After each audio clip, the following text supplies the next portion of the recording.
आज हम डीआरडीओ दिवस मना रहे हैं। डीआरडीओ यानी defence research and development organisation, Bharat की सबसे अहम रक्षा अनुसंधान संस्था। हर साल 1 जनवरी को डीआरडीओ दिवस इसीलिए मनाया जाता है ताकि हम उस संगठन को याद कर सकें जिसने भारत को रक्षा के क्षेत्र में आत्मनिर्भर बनाया। डीआरडीओ का योगदान सिर्फ हथियार बनाने तक सीमित नहीं है। इस संगठन ने भारत को टेक्नोलॉजी, रिसर्च और इनोवेशन के दम पर एक मजबूत डिफेंस पावर बनाया है। मिसाइल सिस्टम हो, टैंक हो, तोपे हो या एयर डिफेंस, हर मोर्चे पर डीआरडीओ ने देश की सुरक्षा को नई ताकत दी है। अब बात करते हैं उन हथियारों की जिनका लोहा पूरी दुनिया मानती है। पिनाका की रेंज अलग अलग वेरिएंट में लगभग 40 से 75 किलोमीटर तक है।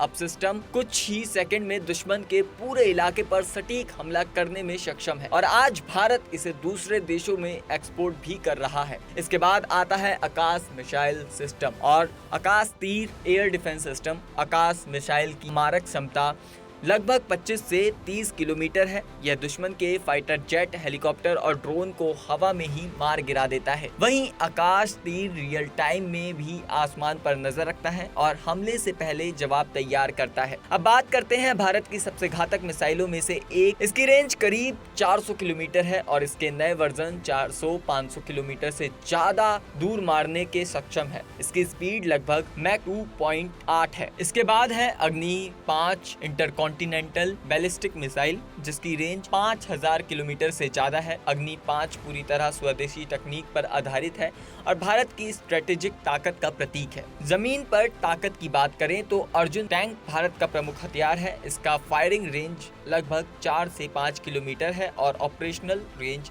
करीब 450 किलोमीटर है। तोपों की बात करें तो धनुष आर्टिलरी गन और एटगस एडवांस्ड टावर्ड आर्टिलरी गन सिस्टम भारत की स्वदेशी ताकत का उदाहरण है। धनुष की रेंज लगभग 38 किलोमीटर है जबकि एटलग्स की रेंज 48 से 50 किलोमीटर तक जाती है। डीआरडीओ सिर्फ वर्तमान के हथियार नहीं बना रहा बल्कि भविष्य की जंग की तैयारी भी कर रहा है। नई मिसाइल तकनीक, ऊर्जा आधारित हथियार और एडवांस डिफेंस सिस्टम पर लगातार काम चल रहा है। डीआरडीओ दिवस हमें याद दिलाता है कि भारत अब हथियारों के लिए किसी पर निर्भर नहीं है। भारत अब खुद अपनी सुरक्षा तय करता है, अपनी ताकत तय करता है। जय हिंद।